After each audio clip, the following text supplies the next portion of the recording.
Well, Pauline, this does speak to a broader problem, though, doesn't it, of simply lowering the standard when the going gets tough. And we're seeing this right across a range of areas in our country.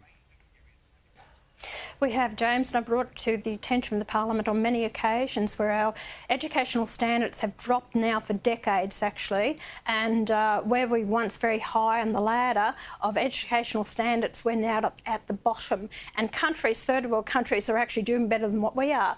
I've even advocated that 14 and 15-year-olds are about 2 years behind their counterparts in science and maths, other countries. So, and we have teachers leaving universities that really can't read or write themselves.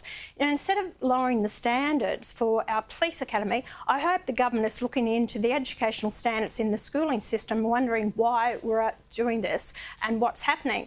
Is it also because these people who are joining the police force, have they come from other countries? We're allowed in here without passing standards in English and maths themselves, and are now, haven't got the qualifications, so they've just said, oh, we'll lower the bar and we'll allow them to join the police force.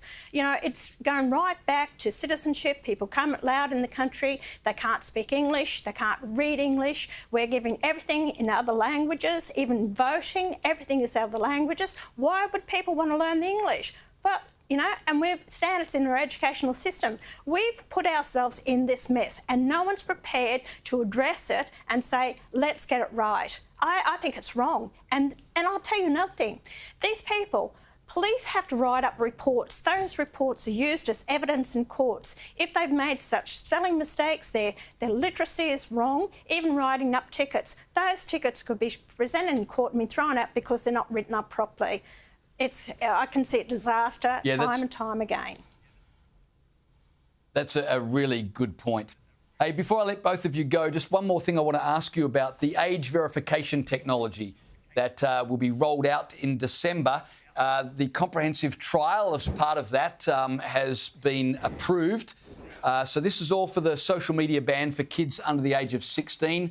Facial identity technology that's been approved for use. Pauline, do you have much faith the government will even be able to implement this ban on under 16s using social media? No, I don't actually, James, because it could be another napkin on the right, write it on the back of a napkin. We see where that happened, the problems that we had with that.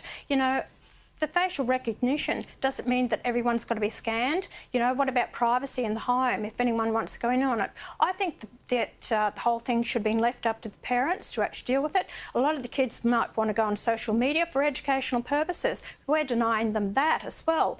How many people are going to be able to do it? I just think that it's government overreach.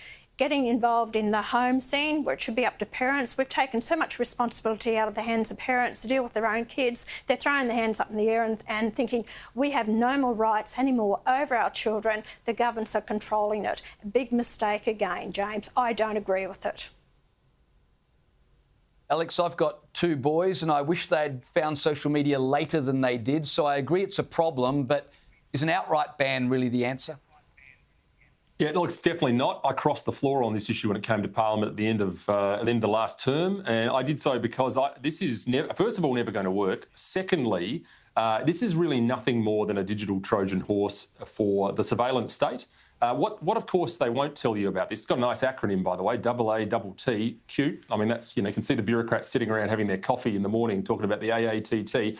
But what it doesn't tell you is, of course, that everybody has to go through the process of recognition and ID in order to make sure that the kids aren't using the social media. So this is going to be biometrics and facial ID for everyone. And let me tell you, very shortly, you'll need one of their loathsome digital IDs in order to access the internet. The surveillance state snare trap is on us. We've been warning about it for decades. This is not the thing of conspiracy theories. This is real. Pauline, Alex, appreciate both of your time tonight. Thank you.